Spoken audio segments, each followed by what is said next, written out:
ناصبی کسیه که دشمن اهل بیت علیهم السلام باشه، اهل بیت علیهم السلام را بد بگه، یا شیعیان اهل بیت علیهم السلام را به خاطر اینکه شیعه هستن، به خاطر اینکه دوستدار اهل بیت علیهم السلام هستن، اونا را دشمن بدارد، با اونا دشمنی میکنه به خاطر شیعه بودن. این ناصبیه. خب و دجالیه که نه، دجالیه اینا عوام دجالیه، اینا برای امام حسین از مجلس میگیرن، گریه میکنن، سینه زنی میکنن. اینا نه دشمن شیعه هستن، نه دشمن اهل بیت علیهم السلام هستن. اینا فقط جاهلن، گمراهند. خب آره.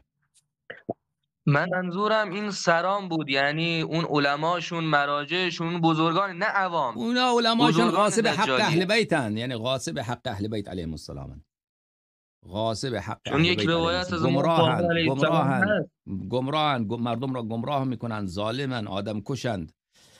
و اینا، این دشمنی اینها با اهل بیت این چنین نیست که در دلش مثلا از اهل بیت علیهم السلام بدش بیاید. مثلا شما اگر ابوالقاسم خزعلی را بگیرید یا آقای جوادی عاملی را بگیرید، این مثلا از نسبت به امام جعفر صادق علیه السلام نفرت داره.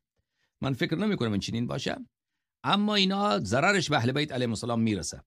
اینا دشمنیش با اهل بیت علیهم السلام به این طریق که به اهل بیت علیهم السلام زخم میزنن، عملا از این طریق مسیری که رفتن خلاف اهل بیت خود علیهم السلام.